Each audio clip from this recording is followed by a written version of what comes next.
सातवां प्रश्न था कि प्रभु आपने कहा मानस रोग ये प्रायः सबको कष्ट देते हैं, तो मानस रोग किसे कहते हैं? क्या है मानस रोग का स्वरूप? तो सुनहु तात अब मानस रोगा, जिनते दुख पावहीं सब लोगा। मोह सकल व्याधिन कर मूला, तिनते पुनि उपजहि बहुशूला। काम बात कफ लोभ अपारा, क्रोध पीत नित छाती जारा। काकभूषुंड जी ने गरुड़ जी से कहा कि हे तात, अब मानस रोग सुनिए, जिनसे प्रायः सब प्राणी दुखी रहते हैं। मानस रोग का जो जड़ है, मूल है, वो मोह है। मोह मोह सकल व्याधिन कर मूला। अज्ञान, अज्ञान के कारण ही हम अपने शरीर से मोह कर लेते हैं। अज्ञान के कारण शरीर संबंधियों से मोह कर लेते हैं, वस्तुओं से, नाना प्रकार की भोग सामग्रियों से इतना मोह कर लेते हैं कि कोई कोई तो उन वस्तुओं के नष्ट होने पर अपने को ही नष्ट मान लेता है, यहां तक कि वो अपने शरीर और प्राणों को भी नष्ट करने की चेष्टा करता है। हद हो गई अज्ञान की। जन्म के जन्म नष्ट होते चले जा रहे हैं इसी मोह के कारण। मोह सकल व्याधिन कर मूला। ये केवल भगवत चर्चा से दूर होता है, सत्संग से। महामोह महिषेष विशाला, राम कथा कालिका कराला। जैसे महान बलवान महिषासुर का मर्दन केवल भद्रकाली दुर्गा देवी ने ही किया।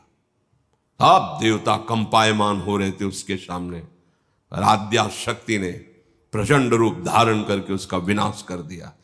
ऐसे ही ये मोह महिषासुर है, और भगवत चर्चा है प्रचंड आद्या शक्ति है, जो इस महामोह रूपी महिषासुर का नाश करने में समर्थ है। आज तक किसी का भी अगर मोह नाश हुआ है तो सत्संगी जरूर होगा। अगर सत्संग नहीं मिला तो वो मोह त्यागी नहीं हो सकता। भेष परिवर्तन कर सकता है, भेष बदल लिया, पर पूरा वैसे ही है, वही सांसारिक राग भरा हुआ है।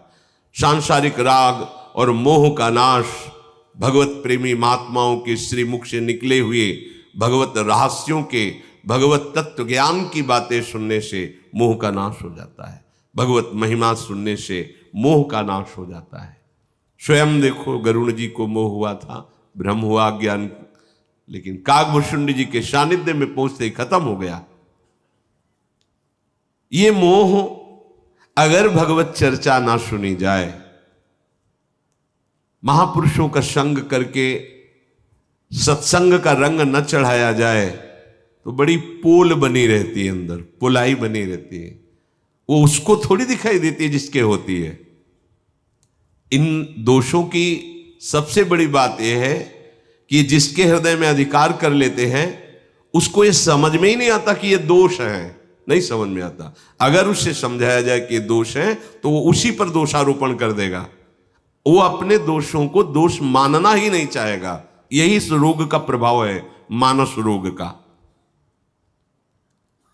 इसी मोह से समस्त व्याधियां प्रकट होती हैं। जैसे बात रोग हो जाए तो हर जोड़ में दर्द होता है, ये काम बात रोग की तरह है, बड़ा विक्षेप देता है। विषय चुगा जिन चुगे जन चुगत कछुक सुख होए, फिर फांसी ऐसी लगे तेषम दुख न कोई। यह ऐसा बांध लेता है नहीं कोई सुख, पर ऐसा बांध लेता है कि उसकी जहां स्मृति और चिंतन हुआ था तुम पागल हो गए। कुआ मदांधो मदना तो रोआ। जिसके शरीर में बात अपना प्रभाव फैला दे, उठना बैठना किसी भी तरह की चेष्टा करना भारी हो जाता है। हर जोड़ पे वो वायु बिगड़ गई, वो भयानक दर्द देती है। ऐसे मन बुद्धि चित्त अहम सब विक्षिप्त हो जाता है कामी पुरुष का। और ये लोभ कफ की तरह बढ़ता है। जैसे कफ बढ़ जाए, घुरघुराहट, श्वास लेने में परेशानी, बड़ा कष्ट, ऐसे लोभ जब बढ़ जाता है, ये एक एक श्वास बड़ी कष्ट में व्यतीत होती है। ये कफ की तरह बढ़ जाता है। और क्रोध जब पित्त बढ़ता है तो छाती जलती है, खट्टी डकारें आती है, स्वाद बिगड़ जाता है जबान। जब क्रोध आती है तो छाती जलती है, जबान बिगड़ जाती है, गाली गलौज, गंदी बातें, ऐसी जो हृदय को जला दे, ऐसी बातें शुरू। और अगर तीनों एक साथ उपज जाए तो सन्निपात हो जाए, कफ बात पित्त तीनों बढ़ जाए तो मृत्यु दशा आ जाती है, भयंकर कष्ट। सोचो उस हृदय की क्या दशा होगी जिसके हृदय में काम, क्रोध, लोभ तीनों बढ़े हुए हैं। कहाँ रहता है वो? चाहे जहां रह रहा हो, उसकी स्थिति नारकी ही होती है। त्रिविधम नरकस्येदम द्वारम नाशनमात्मना कामा क्रोधा तथा लोभा तस्मादेत्रयम् त्यजेत। और इन तीनों का कारण शरीर मोह, शरीर संबंध मोह, ये मोह ही, अज्ञान ही है। देहाभिमान में ही काम वास करता है, देहाभिमान में ही क्रोध वास करता है, देहाभिमान में ही लोभ वास करता है। क्रोध और लोभ की स्वयं सत्ता नहीं, ये काम से ही प्रकट हुआ है। जैसे देहाभिमान से काम होता है, ऐसे काम की आपूर्ति में क्रोध होता है और काम की पूर्ति में लोभ होता है।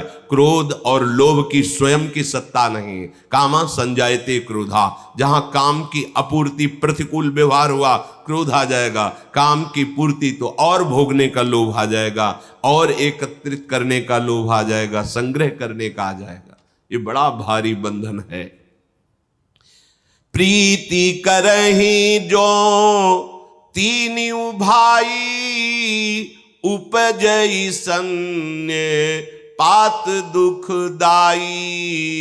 विषय मनोरथ दुर्गम नाना, ते सब शूल नाम को जाना।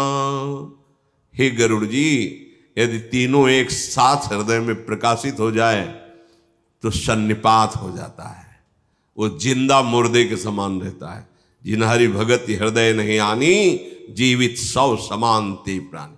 कोई विचार नहीं, कोई धर्म नहीं, बस जैसे भूतावेश ऐसे काम क्रोध लोभ के मारे पूरी त्रिभुवन में भटकते घूम रहे, कहीं विश्राम नहीं मिल रहा। बड़ी निकृष्ट बुद्धि हो जाती है। इन तीनों में से किसी का एक का प्रभाव बढ़ जाए, फिर अगर तीनों बढ़ जाए तो सन्निपात, वो मृत्यु दशा जैसा प्रतिपल दुख भोगता रहता है। हे भाई, इन तीनों से बड़ा शूलप्रद कष्ट देने वाली विषय मनोरथ रूपी धारा निकलती रहती। काम क्रोध लोभ, ये तीनों ऐसे महान दुख देने वाले हैं, लेकिन इनका मूल क्या है? अज्ञान, अविद्या, माया। ये रहते कहाँ हैं? अहंकार में। ये अहंकार में ही रहते हैं। साधु समागम से सबसे पहले इसी अहंकार का नाश होता है। देखो, साधु संग में आपको कभी बड़ाई नहीं मिलेगी, सच्ची बात समझना। जहां सत्य मार्ग है वहां आपकी कभी प्रशंसा नहीं हो सकती। जैसे आप जिन संतों के आश्रित कितनी भी सेवा कर डालो, कितने भी सच्चे भाव से चलो, तुम्हें डांट ही लगेगी। ऐसे भाई क्यों डांट लगेगी जब हम कोई गलती नहीं कर रहे? तो यही गलती है, तुम सहो। अहम तुम्हारा चूर होना चाहिए, क्योंकि हमें निर्मल करके प्रिया प्रीतम के समीप पहुंचाना है। अगर सेवा का भी अहम होगा तो तुम्हारे अंदर आ जाएगा, वो छोटा कण भी नहीं रहने देंगे। जैसे मटकी में एक छोटा सा कण मजबूत रह जाए रज का, वहीं से मटकी टूट जाएगी, वहीं से फूट जाएगी, वहीं छेद हो जाएगा। गुरुजन बड़े कृपालु हैं, वो इतना भी अहंकार नहीं रहने देते। जहां सत्य मार्ग का आश्रय लेने वाले पथिक जन हैं, वहां कभी बड़ाई नहीं है, अपने जनों की कभी बड़ाई नहीं होती, कभी नहीं। बहुत विचित्र महापुरुषों की दृष्टि होती है। उसको कोई नष्ट नहीं कर पाता गुरुदेव की सेवा। सच्ची कहते हैं, सब ज्ञान विज्ञान एक कोने में रखा रहता है, वो हम पुष्ट होता रहता है, लेकिन बलिहारी गुरु चरणारविंद की एक छोटा सा भी किनका उसका भी उनको पहाड़ जैसा दिखाई देता है। और जैसे देवराज इंद्र वज्र के पहाड़ प्रहार से पहाड़ को चूर करते हैं, ऐसे गुरुदेव की सूक्ष्म दृष्टि वो अपनी वाणी से, वो अपने आदेश से उस अहंकार का सर्वनाश कर देते हैं। अगर गुरु कृपा ना हो तो इस अहंकार का नाश कभी नहीं हो सकता, ये गुरु कृपा से ही होता है। अहंकार में ही ये काम क्रोध और लोभ वास करते हैं। काम क्रोध लोभ ये ऐसे शूलप्रद हैं कि मृत्यु जैसा जीवन हो जाता है, मृत्यु जैसा जीवन, ना कोई उत्साह ना कोई सुख, बस विषाद कलह अशांति चिंता दुख यही घेर लेते हैं। ये मानस रोग है।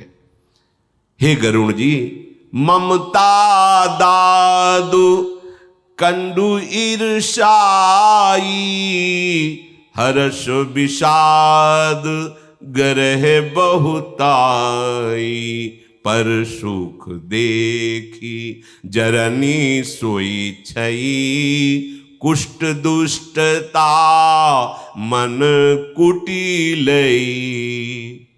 ये ममता दाद की तरह, जैसे दाद खुजली फिर बाद में बहुत जलन करती हो, फबकती जाती है। ये ममता जो शरीर में, शरीर संबंधियों में, भोगों में है, ये बहुत दुख देती है, बहुत दुख देती है, अंदर से पूरा खोखला कर देती है। बस एक ही चिंतन रह जाता है, मेरा बेटा, मेरी बेटी, मेरा बहू, मेरा परिवार, बस इतना। और मेरा मेरा करते चला गया, फिर अगला जन्म फिर मेरा मेरा मेरा, फिर चला गया। ऐसे अनंत बार धोखे खाते जा रहे, फिर भी समझ नहीं पा रहे या मेरा क्या है। जब किसी की भी शव यात्रा निकलती है तो सब कहते हैं राम नाम सत्य है। कितना बड़ा ज्ञान इनको आ रहा है। सत्य है राम नाम, सत्य बोलो मुक्ति। इसको पकड़ क्यों नहीं लेते? राम नाम सत्य है, उस सत्य को पकड़ लो। यहां जैसे अपने गोविंद नाम सत्य है, कृष्ण नाम ऐसे बोलते हैं, अपने राधा वल्लभ श्री हरिवंशी वृंदावन श्री वंचन। सत्य को तुम जानते हो फिर भी तुम पकड़ नहीं रहे हो। अंदर खोखला होता जा रहा है शरीर, आयु नष्ट होती जा रही, विचार क्षीण होते जा रहे, शोकग्रस्त होते जा रहे हो, कोई तुम्हारा नहीं। पर ऐसी अविद्या छाई हुई, ऐसा ज्ञान छाया हुआ है कि जो अपने श्री हरि है उनकी तरफ सोच ही नहीं जा रही। ये ममता बहुत बड़ी खुजली है, पूरा जीवन निकल जाता है, ये कभी शांत नहीं होती। ये हर्ष और विषाद, अनुकूलता हुई तो हर्षित हो गए, प्रतिकूलता हुई तो विषाद हो गए। एक क्षण में हर्ष और शोक घेर लेते हैं। बड़ी विचित्र दशा है। नई गाड़ी ली तो मारो नारियल फोड़ना हो, अरे बड़े उत्साह। तीन चार घंटे बाद ही सूचना आई, वो ढूढ़ी घाट की तरफ जा रहे थे, वो गाड़ी खाई में गिरी। राधेश, एक ही लड़का था, राधेश महाशोक। हे क्या हर्ष! ये हर हर्ष यहाँ का शोक, ये द्वंद्व के अंतर्गत है। आनंद प्रसन्नता प्राप्त करने के लिए एकमात्र श्री हरि से ममता करो। एक अहमता ममता है जग में है दुखदाई, ये जब श्री जी की ओर लगे तब होत परम सुखदाई। इसी विचार ने नहीं रहने दिया संसार में, इसी विचार ने। वो पूर्व जन्म का कोई संस्कार, कोई कृपा थी, जहाँ स्कूल से आते बस्ता टांगते बस ये विचार चलने शुरू हो जाता है, माया मरेगी, पिता भी जाएंगे, कौन यहाँ शाश्वत क्या है, तो सब जाना है।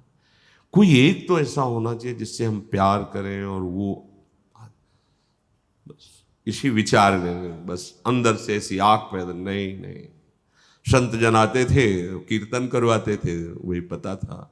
वहाँ प्राय श्री राम जय जय राम में श्री सन्यासी जन तो एकांत में बैठकर बस नाम, बस फिर ऐसा लगने, यही मित्र है। गुरु कृपा से बचपन से नाम का, और वही साधन है, वही साध्य है, वही प्रारंभ है, वही मध्य है, वही विश्राम है, नाम ही। इस ममता को, इस आसक्ति को, काम, क्रोध, लोभ, मोह, मद, इन सब पर शासन करने के लिए समर्थ है नाम। ये कभी विश्राम नहीं मिलता, कभी विश्राम। हालत खराब हो जाती, जैसे देखो ना तो हालत खराब लगती। देखो क्या दुर्दशा है जीव की, फिर भी वो प्रभु की याद नहीं कर रहा है। जिनकी याद ही उसको, हरि स्मृति सर्व विपद विमोक्षणम, हरि स्मरण मात्र से सारी विपत्तियां नष्ट हो जाती है। सुखी मीन जिम नीर अगाधा, कैसा अगाध जल में जैसे मछली किलोले करती है, ऐसे जीव परमानंद में मगन हो जाता है। तिमि हरि शरण न एको बाधा, एक भी बाधा उसे परास्त नहीं, पर समझ में नहीं आ रहा। हे गरुण जी, ये हर्ष विषाद, जैसे गले में रोग हो जाए ना, हर समय गला दबा रहे, ऐसे दबाए रहते हैं गला। कभी हर्ष क्षणे रुष्टा, क्षणे तुष्टा, रुष्टा तुष्टा क्षणे, जरा सा अनुकूल हुई नाच पड़े, जरा सा प्रतिकूल हुई मोहिल गाय बैठे, जरा सा हानि हो गई, अब जिए तो कैसे जिए यार, क्या है, सब नष्ट हो गया। बस फसल नष्ट हो गई, व्यापार में घाटा हो गया, पढ़ाई में फेल हो गए, ऐसी मानसिकता बन जाए। अब कैसे, हाँ बस यही जीवन था। अरे हम अविनाशी के बच्चा हैं, हम प्रयास करेंगे, हर जगह सफलता प्रयास करने से ही प्राप्त होती है। आप उदास क्यों हो गए? उत्साह संपन्न मदीर्घ सूत्रम क्रिया विधिज्ञम व्यसने सुशक्तम सूरम कृतज्ञम दृढ़ सौहृदं च लक्ष्मी स्वयं याति निवास हेतु। उत्साह संपन्न, ठीक है इस बार फेल हो गया हूं, प्रयास करूंगा, इस बार हमारी फसल नष्ट हो गई, प्रयास करूंगा। मरना, शरीर नष्ट कर देना, विषाद में बैठ जाना, ये कोई स्थायी उपाय है क्या? शरीर छोड़ोगे तो क्या तुम मुक्त हो जाओगे क्या? फिर कोई शरीर मिल जाएगा, गंदा शरीर मिल जाएगा? बिल्कुल नहीं। सावधान। ये हर्ष विषाद, ये अनुकूलता प्रतिकूलता, ये विपत्ति संपत्ति, ये हर समय गला दबाए रहते हैं। इनके पंजे से निकलना है तो इसी गले पे राधा राधा राधा चलाओ, राधा राधा राधा, ये छोड़ के भाग जाएंगे। राधा नाम का गला दबा सके इतनी सामर्थ्य किसी में नहीं है। दूसरे को सुखी देखकर हृदय में एक जलन होती है, ये भी मानसिक रोग है। पराये सुख को देखकर जो जलन होती है, ये क्षयी रोग है, तुम्हें नष्ट कर देगा। क्षयी तुम्हें नष्ट कर। दूसरों के सुख को देखकर जो डाह पैदा होती, जलन होती, समझ लेना तुम्हारे पतन का समय आ गया है। बहुत जल्दी प्रार्थना करके इस भाव को हटाइए। किसी भी तरह से किसी की उन्नति देखकर जो हृदय में जलन होती है, वो क्षयी रोग है, तुम्हारा नाश कर देगी। और कुटिलता, दुष्ट भाव, बोले कोढ़ है, कोढ़ जैसे पूरे शरीर में कोढ़ हो जाए, जीवन भर दुर्गंध और पीड़ा से मरते रहोगे। ऐसे ही दूसरे को फंसाकर उसकी किसी भी तरह से हानि करना, बड़ी चालबाजियां संसार में होती है, बड़ी चालबाजी। बोले ये कोढ़ जैसा रोग है कुटिलता, दुष्टता, जीवन भर एक चेष्टा तुम्हें जलाती रहेगी। दूसरे को फंसाकर नष्ट करने की बात, नीचा दिखाने की बात, वो तुम्हारे को जीवन भर नष्ट कर देगी, कष्ट देती रहेगी। अहंकार अति दुखद डमरुआ, दंभ कपट मद मान नेहरुआ, तृष्णा उदर वृद्धि अति भारी, त्रिविध ईसना तरुण तिजारी। ये अहंकार एक गठिया रोग है, चलने नहीं देगा एक कदम भी, ऐसा बढ़ जाता है। गठिया रोग बढ़ जाए ना, चलना मुश्किल, ना परमार्थ में चल सकते हो, ना स्वार्थ में चल सकते हो। जब अहंकार बढ़ता है तो जीव नष्ट हो जाता है, दूसरा उपाय नहीं होता।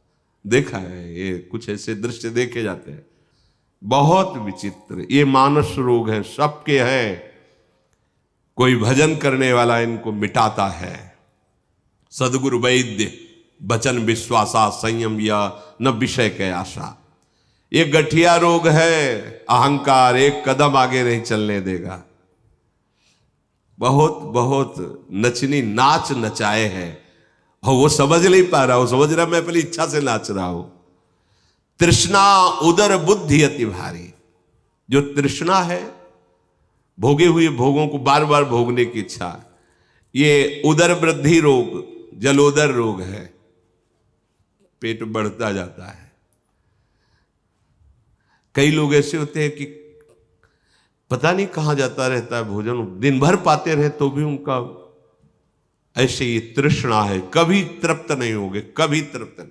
मन सिखाता है एक बार खा ले, एक बार देख ले, एक बार भोग ले, एक बार सुन, भोग लिया नहीं, इस बार ऐसे भोगे, ऐसे देखें, ऐसे पाले, पूरे जीवन निकल जाता है। आसक्ति और बढ़ती चली जाती है, तृष्णा और बढ़ती चली जाती है, कभी तृप्ति नहीं। अरे समझ जादू का तमाशा जैसे तुझे फंसा ले, ऐसी तृष्णा तुम्हें फंसा रही है कुछ नहीं, फंसते चले जाओ, फंसते चले जाओ।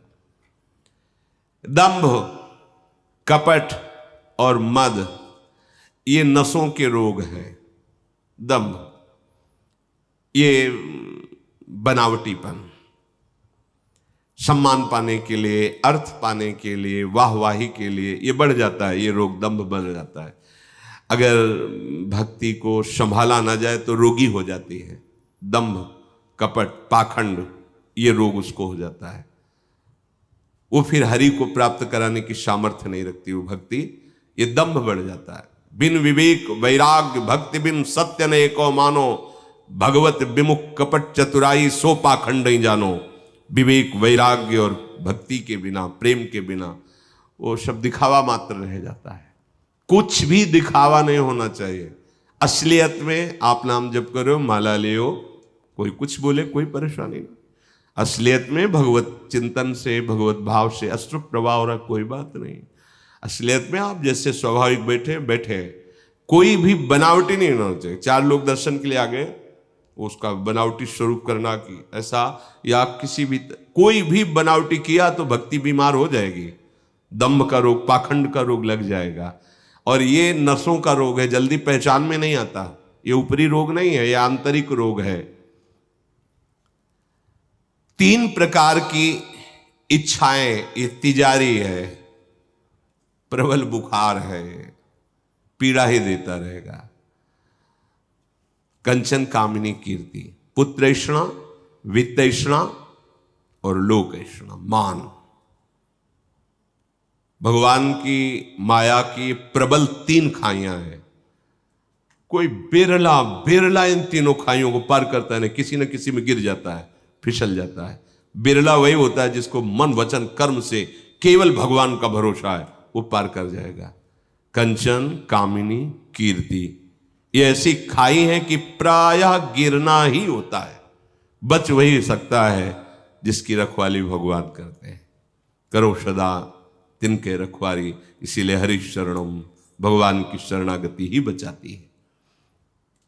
जुग विधि ज्वर मत्सर विवेका, कहाँ लगी कहों कुरोग अनेका। एक व्याधि बस नर मरहि, ये असाधि बहु व्याधि। पीड़हि संतत जीव कहूं, सो की मिला है समाधि। हे गरुण जी, मत्सर और अविवेक, ये भारी ऐसे बुखार है, उठने नहीं देंगे, गिरा के दो। परमार्थ में चलने की तो बात जाने दो, साहस भी नहीं बन पाएगा परमार्थ में चलने का। ये मेरे से आगे बढ़ा जा रहा है, क्या करूं, कैसे इसको गिरा दूं। ये अविवेक उसका नाश कर देगा। अनेक मानसिक रोग ऐसे हैं जिनको मैं कहां तक वर्णन करूं। गरुण जी महाराज, एक रोग मानसिक हो जाए तो मार दे, फिर ये तो बहुत से असाध्य रोग हैं जो निरंतर जलाते रहते हैं। ऐसी दशा में वो शांति समाधि को कैसे प्राप्त हो सकता है।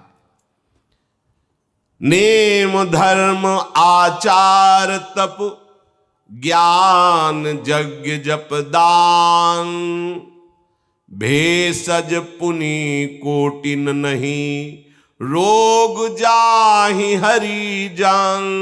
हे हरिवाहन, कुछ औषधियां हैं, नियम, धर्म आचरण, तपस्या, ज्ञान, यज्ञ, मंत्रानुष्ठान, दान, ये बहुत सी औषधियां हैं, पर इनसे जड़ से रोग नष्ट नहीं होता। दबता है फिर बढ़ जाता है। इसलिए सारा जगत इन रोगों से ग्रसित है। लक्षण के हमारे अंदर रोग है, बोले शोक, हर्ष, भय, प्रीति, वियोग, दुख, संकट, विषाद, चिंता। देखो ये रोग के लक्षण है, मानसिक रोग के लक्षण। मैंने से थोड़े शब्दों में इनका वर्णन किया है। ये है सबके। मानस रोग कछुक में गाए, हैं सबके लख बिरले पाए। जब आप सत्संग करेंगे, नाम जप करेंगे तो ये दिखाई देने लगेंगे। साधक आके प्रश्न करते हैं। अब तो पहले ऐसा विकार नहीं था, अब तो बहुत विकार दिखाई दे रहे हैं, क्योंकि अब दृष्टि आपकी उन पर पड़ी है। अभी तक तो उनके अधीन होकर आप वैसी चेष्टा करते रहे, आप जान ही नहीं पाए थे। अब भजन का बल बढ़ा है, सत्संग से विवेक बढ़ा है, तो आप समझ पा रहे हैं कि आपके हृदय में कौन कौन से दोष कितनी मात्रा में प्रभाव दिखा रहे हैं। ये पाप कराने वाले सारे रोग मानसिक, ये इन साधनों से थोड़ा क्षीण तो होते हैं, पर इनकी जड़ नष्ट नहीं होती। अगर विषय कुपथ्य मिल जाए तो ये रोग फौरन बढ़ करके अपना प्रभाव दिखा दे। जैसे साधन कर रहे हो, 10-20 वर्ष हो गए हैं साधन करते, और कुसंग कुछ मिनट का हो जाए, ये आपका पतन करा देंगे। बहुत सावधानी की जरूरत, बहुत सावधानी की। ये मुनियों के हृदय में भी अपना प्रभाव दिखा दे। मुनि हृदय का नर बापरे, बेचारे विषयी पुरुषों की तो बात क्या। तो गरुड़ जी ने कहा कोई तो उपाय होगा जिससे जड़ से मानस रोगों को नाश किया जा सके। बोले हाँ उपाय है। पहली बात, राम कृपा नासहि सब रोगा, जो यही भांति बने संजोगा। ये रोग नाश का संयोग भगवान की कृपा से ही बनता है। क्या? अगर भगवान की कृपा से ऐसा संयोग बन जाए तो जड़ से मानस रोग नष्ट हो जाए। सद्गुरु वैद्य बचन विश्वासा, संयम यह न विषय के आशा, राम भगति संजीवन मूरी, अनुपान श्रद्धामति पूरी। गरुड़ जी महाराज, यदि ऐसा संयोग भगवान की कृपा से बन जाए तो जड़ से मानस रोग नष्ट हो जाए। कैसा? भगवान की कृपा से सदगुरु रूपी वैद्य मिल जाए, सदगुरु का वर्ण, मानस रोग। इसीलिए हाथ उठा के कहते हैं, सब साधन करने पर भी इस अहंकार को समझ ही नहीं पाया जाता कि ये कैसे नष्ट होगा। ऐसा लगता ही नहीं कि मेरे अंदर अहंकार है। जब गुरु दृष्टि पड़ती है और जैसे दर्पण दिखाया जाए तब अपनी सुंदरता का पता चलता है। वैसे तो अपने सब मानते हैं कि हम बहुत सुंदर हैं, लेकिन जब दर्पण तब पता चलता है कि नहीं, इतने दाग भी हैं। जब गुरु कृपा दृष्टि होती तब लगता है अरे जिसको हम समझ रहे थे मारा गया, वो तो अभी पूरा का पूरा बना हुआ है, वो केवल गुरु कृपा दृष्टि से। इसीलिए चाहे शिव विरंच सम होई, गुरु बिनु भवनिधि तरे न कोई। पहली भगवत कृपा सदगुरु का मिलना। दूसरी भगवत कृपा सदगुरु के वचन रूपी औषधि पे विश्वास। सदगुरु रूपी वैद्य क्या औषधि देते हैं? उपदेश रूपी, उनके जो वचन है उन पर दृढ़ विश्वास। ऐसा विश्वास कि आप कहें सतबार महेशु, तजौन नारद कर उपदेशु। पार्वती जी कह रहे कि भगवान आराध्य देव शंकर भी आकर 100 बार कहे तो भी अपने गुरुदेव नारद के वचनों को मैं कभी नहीं तोड़ सकती। आप कहें सतबार महेशु। सदगुरु रूपी वैद्य भगवान की कृपा से मिल जाए, उनके उपदेश रूपी वचनों पर विश्वास हो जाए, ये औषधि है। और परहेज, उनकी आज्ञा के विरुद्ध कभी भी कोई आचरण न हो, भी सही आचरण, ये परहेज है। और रघुपति भगति सजीवन मूरी, भगवान श्री हरि के चरणारविंद की भक्ति रूपी ये संजीवनी जड़ी है। अनुपान श्रद्धा मति पूरी, पूर्ण श्रद्धा के साथ इसका सेवन करना मानो दवा का लेना है। श्रद्धा, जैसा बोला जाए वैसे ही स्वीकार कर लेना, बिना क्यों में तर्क के, उसे श्रद्धा कहते हैं।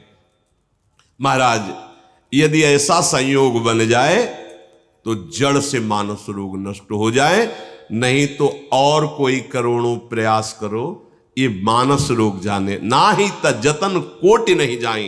कर लो कोई करोड़ों प्रयास, मानस रोग नष्ट होने वाले नहीं। कैसे नष्ट होंगे? भगवान की कृपा से सदगुरु का वरण, सदगुरु के वचन रूपी उपदेश रूपी औषधि पर दृढ़ विश्वास, परहेज, उनके विरुद्ध कभी कोई आचरण न करना, विषय सेवन न करना। ऐसे परहेज से चलोगे, श्रद्धा, विश्वास, समर्पण, तो जड़ से मानस रोग उनकी कृपा दृष्टि से नष्ट हो जाएंगे। कैसे जाना जाए कि हमारा रोग नष्ट हो रहा है? तो बोले, जानी तब मन बिरुज गोसाई, जब उर्बल विराग अधिकाई, सुमति क्षुधा बाढ़ई नित नई, विषय आस दुर्बलता गई, विमल ज्ञान जल जब सुनहाई, तब रह राम भगति उर्छाई, शिव अज सुख शनकादिक नारद, जे मुनि ब्रह्म विचार विशारद। तब जानना चाहिए कि अब हमारा रोग नष्ट हो रहा है, जब गुरु की अधीनता, उनके वचन के अनुसार आचरण, निरंतर भक्तिमयी उपासना, तो तुम्हारे हृदय में किसी भी भोगों के सानिध्य में भी भोगने की जब इच्छा न रहने लगे, तब जाने अब स्वस्थ हो रहे हैं।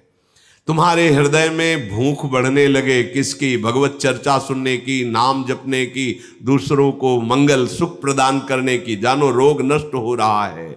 विषयों की आशा ये खत्म हो रही है। एकमात्र आशा लग रही, कब प्रभु को देखूं, कब प्रभु के प्रेम को पाऊं, कब प्रभु के जस को सुनकर रोऊं, कब प्रभु के सामने नाचूं गाऊं। केवल हमारा जीवन प्रभु के लिए, रोग नष्ट हो रहा है।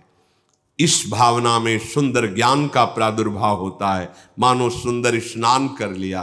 हे गरुण जी महाराज, उसके हृदय में प्रेममयी भक्ति छा जाती है। भगवान शंकर, ब्रह्मा जी, सुखदेव जी, सनकादि जी, नारद जी और जितने भी ब्रह्म ऋषि हैं, निपुण मुनि हैं, सबका एक ही मत है कि गुरुदेव के आज्ञा के अनुसार जीवन चलाते हुए भगवत भक्ति में आपका चित्त डूब जाए, सब बात बन गई।